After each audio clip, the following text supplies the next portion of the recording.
The moment the video starts, you can feel the tension. Justin Starkey walks in with the weight of serious felony charges on his shoulders. Not petty theft, not a bar fight. We're talking assault on a law enforcement officer, throwing bodily fluids at jail staff. This is violent. This is deliberate, and it could lock him up for years. But here's the twist, the judge's tone. Calm, almost routine. The questions, standard, robotic. Do you understand the charges? Against you, are you pleading guilty voluntarily? But don't be fooled. This isn't formality, this is the buildup. Every word is another nail in the coffin. By the time Starkey says, guilty, it's already too late. The legal machine is in motion, and there's no turning back. Yes, Your Honor. Mr. Starkey, are you admitting here today that you in fact did batter or injure a law enforcement officer? That's what I've heard. And you didn't have consent to do so? No. And are you admitting here today that you in fact did throw or expel urine at a... Yes.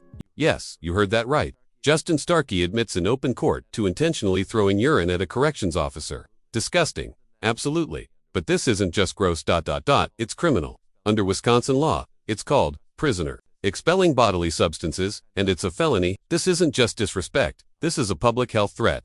A weaponized act of humiliation. Only on people who humiliate correctional staff. Corrections deputy? Yes. And you didn't have consent to do so?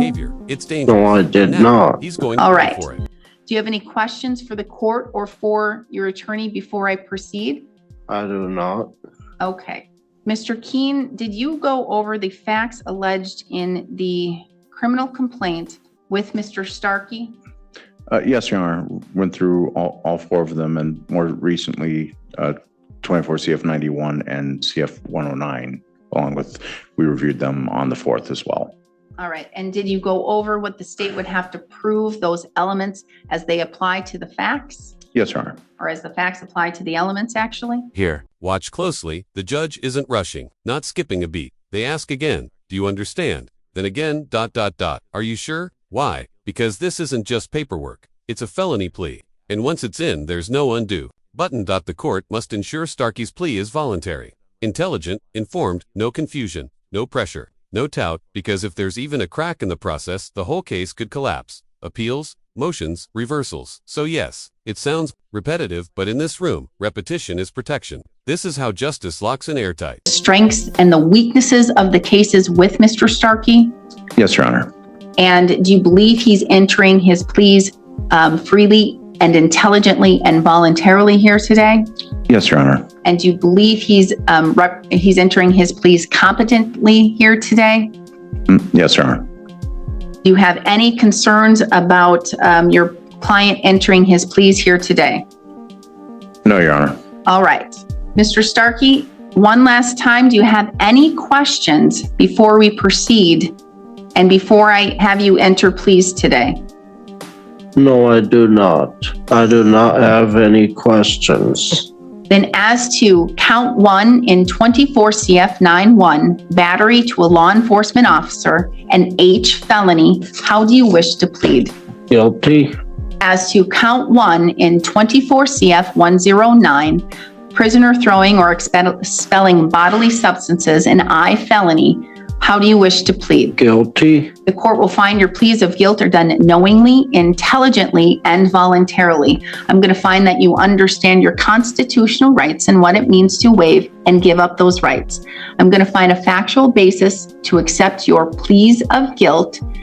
Based on that, I will find you guilty of those 2 charges. The remaining charges in those cases and the other 2 open cases.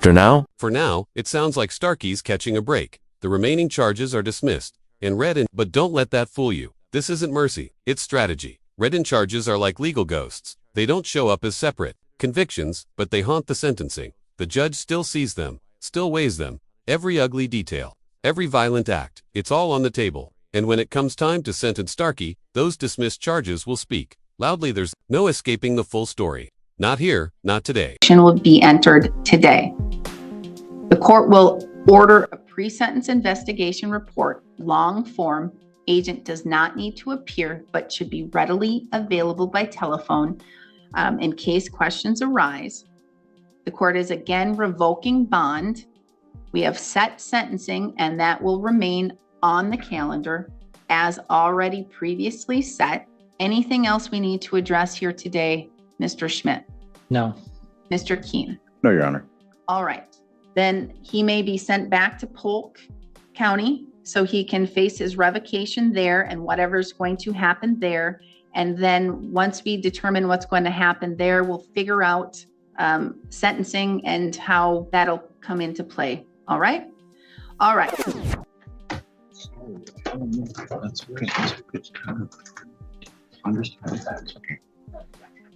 That pause you feel right now, it's not in the transcript, but it might as well be. This is the moment. The shift, the gut punch, the oh no, ... double quotes up until now. It's been legal procedure. Rights, please, formalities. But now we cross the line, sentencing, the part where everything becomes real. Starkey has pleaded guilty to felonies, to violence, to humiliation of law enforcement.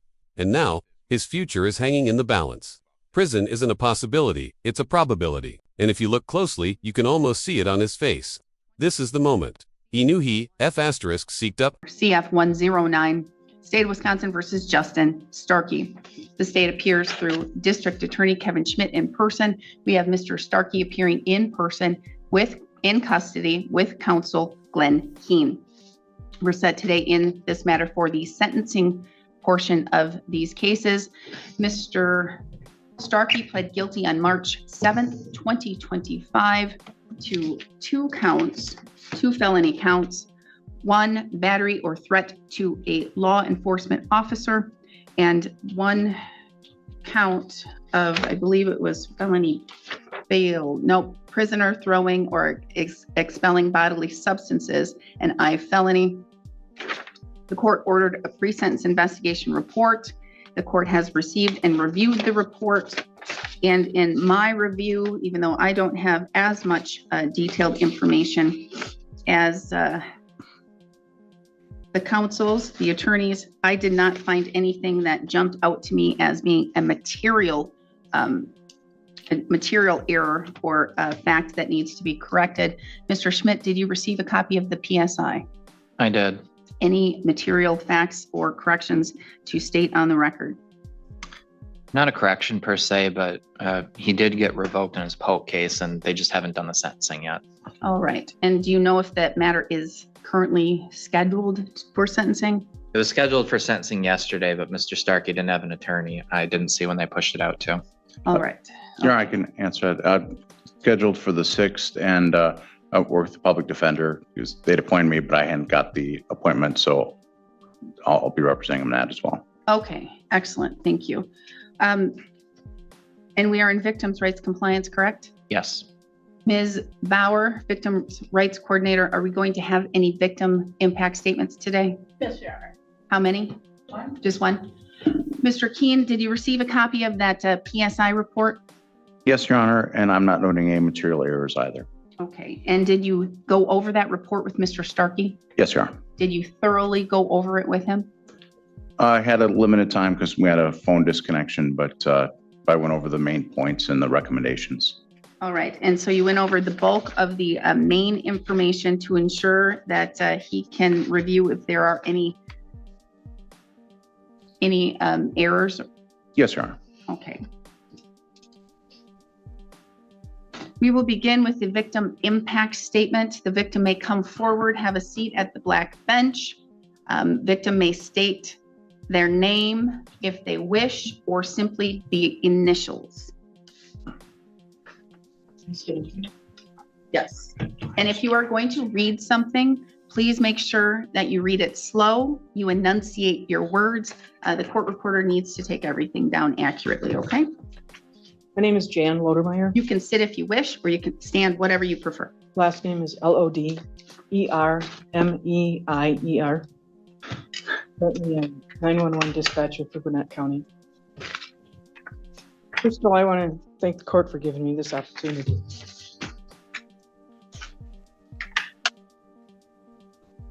As a corrections and communications deputy for Gwinnett County, it was my job to keep inmates safe, secure, and hopefully healthy. When Justin Starkey was unresponsive in his cell the morning of 3/29/2024,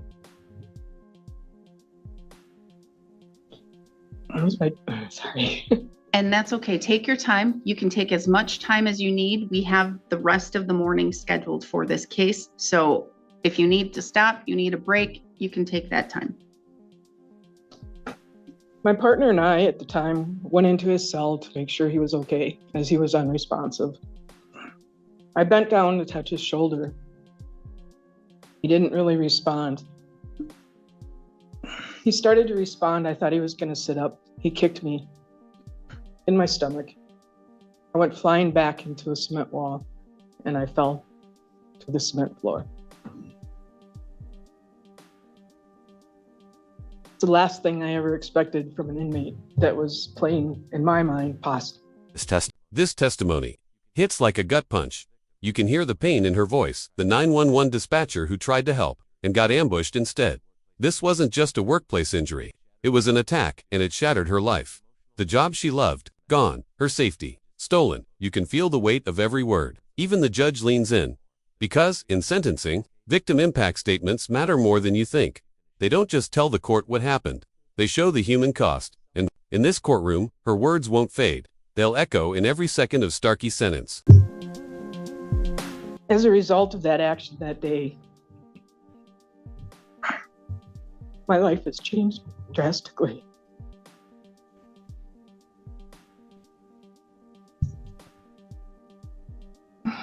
There's things I can no longer do. Correction officer is one of them. As my surgeon is concerned that it could happen again. Maybe yes, maybe no, but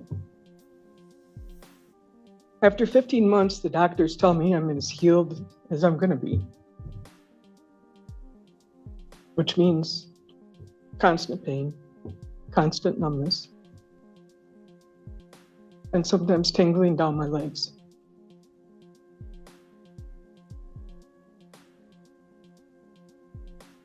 As for Mr. Starkey, my anger is never going to go away.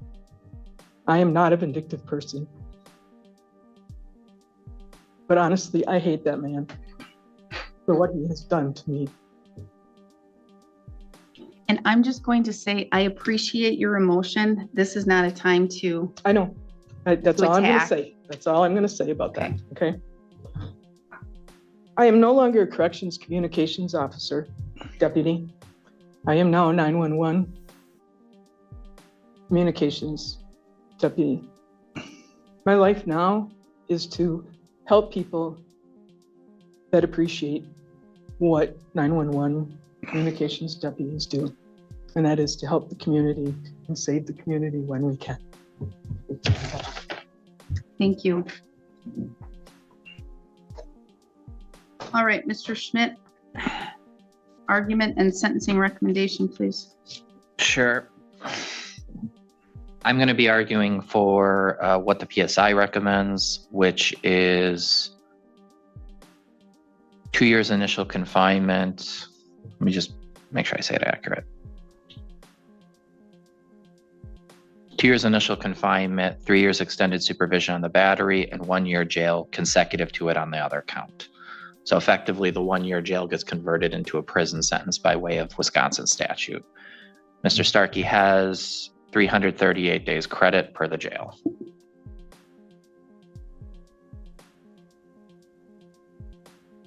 This is a 35-year-old man with a traumatic brain injury that was inflicted on him when he was a baby. However, his criminal history only really began within the past 5 years. The implication there is that the criminal behavior cannot be solely attributed to the traumatic brain injury.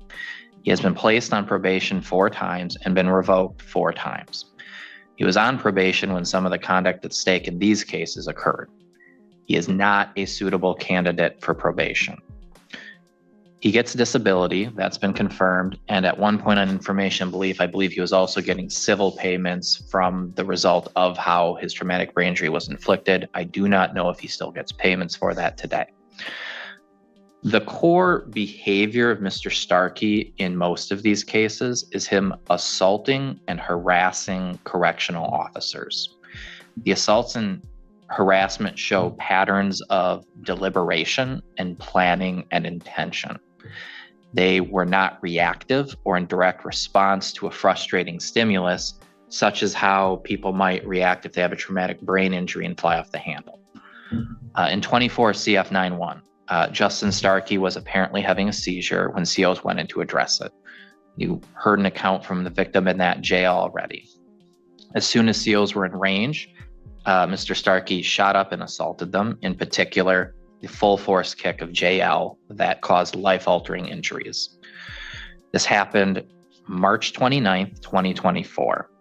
The PSI demonstrates a lot of additional information that the PSI writer acquired contacting other jails that Mr. Starkey was in both before this incident and after.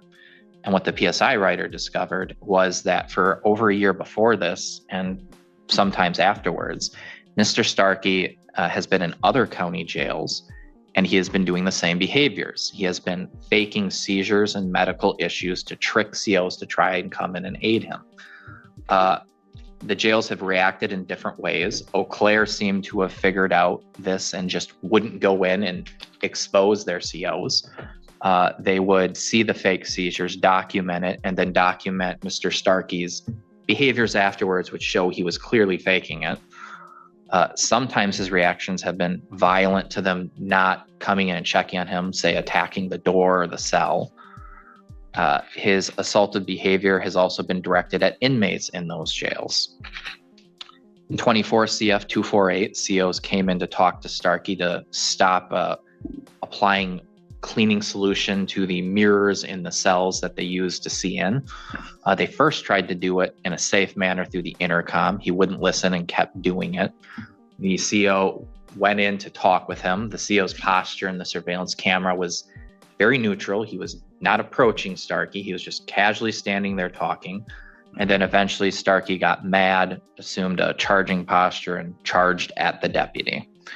It was completely unprovoked. He wasn't even touching Mr. Starkey or approaching Mr. Starkey when he was attacked. 24 CF 109, Mr. Starkey urinated. This wasn't a heat of a moment outburst. This was premeditated, disturbing, planned like a twisted science project. Starkey didn't just throw urine, he engineered it. He mixed it with Kool-Aid powder to make it thicker, easier to hurl, harder to ignore. That detail alone, it screams intent. This wasn't rage, it was humiliation, on purpose. And prosecutors, they live for evidence like this, because it doesn't just show what happened, it shows why, and it justifies every extra year the court is about to hand down. Up to make it clumpable so you could pick it up and it would be throwable, and threw it at a deputy, a correctional officer, I should say. Again, showing deliberation and planning and really an intent to humiliate, I would say. I specifically went through the facts in these jail cases because they show something you don't really see in some of his other cases, this planning deliberative element.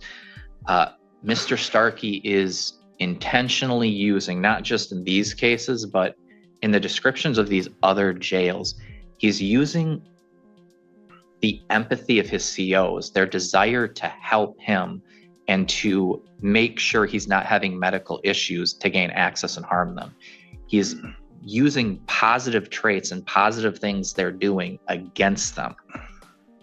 It's not just immoral in that sense. It creates a broader public risk to all of the other inmates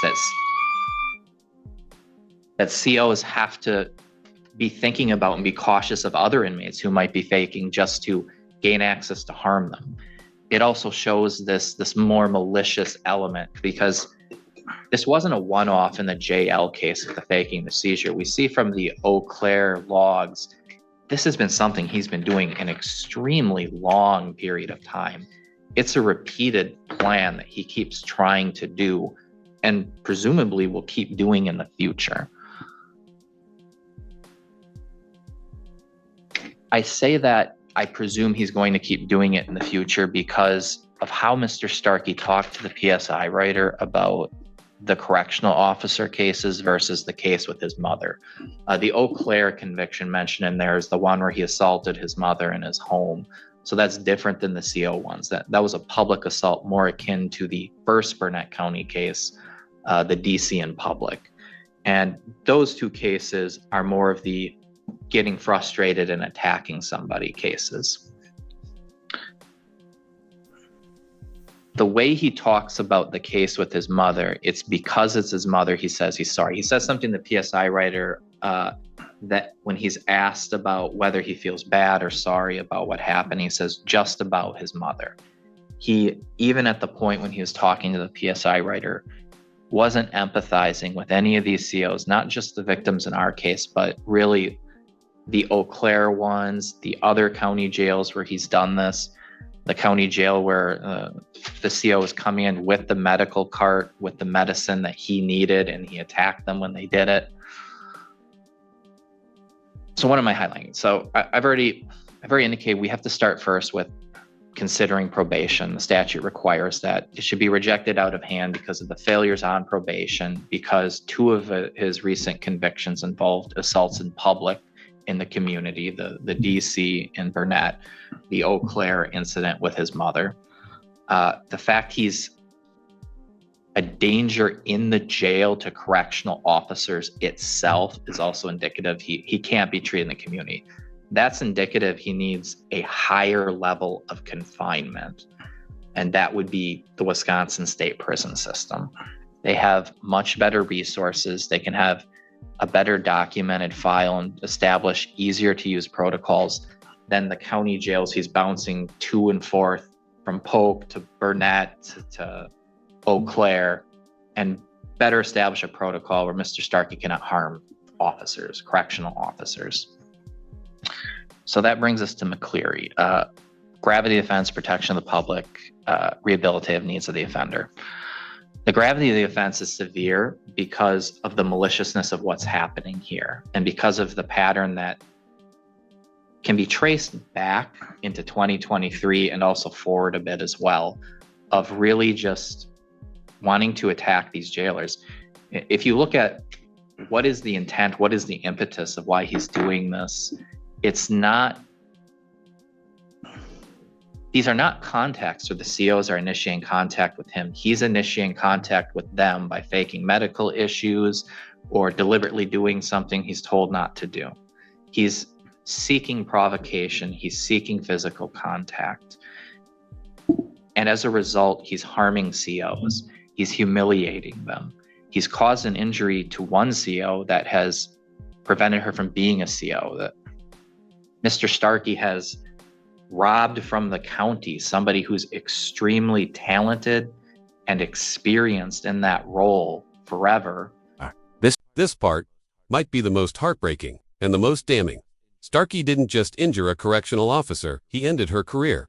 She wasn't just hurt, she was taken from the job she loved. Stripped of purpose, stripped of pride, and in a small county already struggling to find staff, that loss cuts deep. The prosecution makes it clear, this isn't just violence. It's a threat to the system itself. If one officer isn't safe, none are, and the courtroom knows that's a risk the judge can't afford to ignore. To our county, we're constantly trying to recruit new correctional officers because that's a hard position to get people and find people who can do it. And Mr. Starkey exacerbates a real public problem, and that's indicative of a higher gravity offense and also the nature of the injury.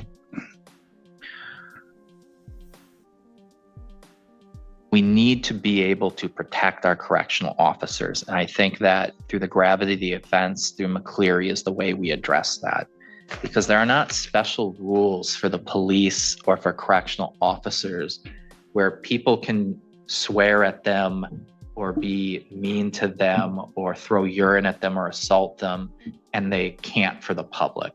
The COs and the deputies are also the public because they're also people, and they deserve the same respect.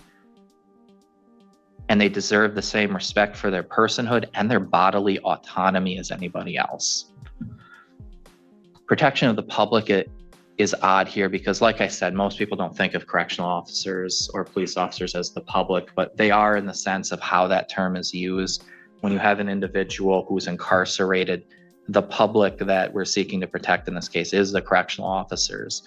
But there is also the broader public who's at danger with Mr. Starkey. One of the read-ins, the case that caused him to come into our jail to begin with, was him being public and threatening a woman who, again, was just trying to help him. With the failures on probation, with him assaulting people in public, trying to help them, with him assaulting correctional officers who really just, their main goal is to have a neutral, safe environment for all the inmates and themselves to keep everybody happy. They're not going in there and picking fights. And his disruption of peace, both in the community and the jail, indicates a strong need to protect the public that I think prison is necessary.